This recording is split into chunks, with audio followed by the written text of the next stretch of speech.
नमस्कार मैत्रिणींनो, सुप्रियाज किचनमध्ये आपले स्वागत आहे। आज आपण लाडक्या बाप्पासाठी झटपट होणारे असे ड्रायफ्रूटचे मोदक कसे बनवायचे हे बघणार आहोत। चला तर मग रेसिपीला सुरुवात करूया। सर्वप्रथम आपण मोदकासाठी लागणारे साहित्य बघूया।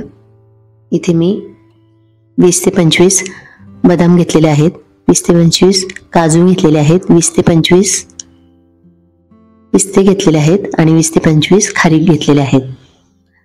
सर्वप्रथम आपण काजू, बदाम आणि पिस्ते मिक्सरला जाडसर बारीक करून घेऊया अशा प्रकारे, आणि खारीक सुद्धा बारीक करून घेऊया। हे बघा अशा प्रकारे। कढईमध्ये 2 चमचे साजूक तूप घालूया आणि त्याच्यामध्ये पहिले खारीक नीटभर परतून घेऊया।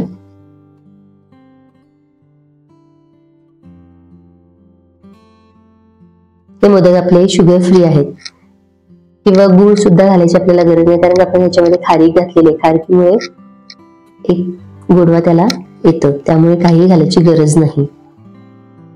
1 मिनिट झालेला आहे। आता आपण त्याच्यामध्ये ड्रायफ्रुट्स घालूया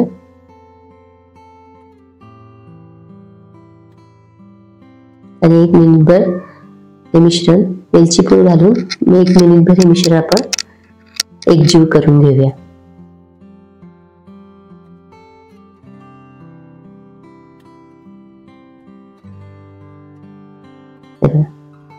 आणि हे एका प्लेटमध्ये काढून घेऊन साच्यामध्ये घालून आपण याचे सुंदर असे मोदक तयार करून घेऊया।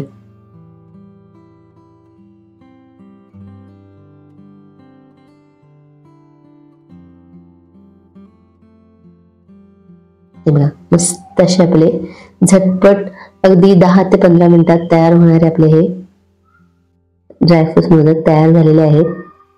तुम्ही सुद्धा ही रेसिपी नक्की करून बघा। तुम्हाला माझी रेसिपी आवडली असेल तर माझ्या चॅनलला लाईक, शेअर आणि सबस्क्राईब करायला विसरू नका। थँक्यू।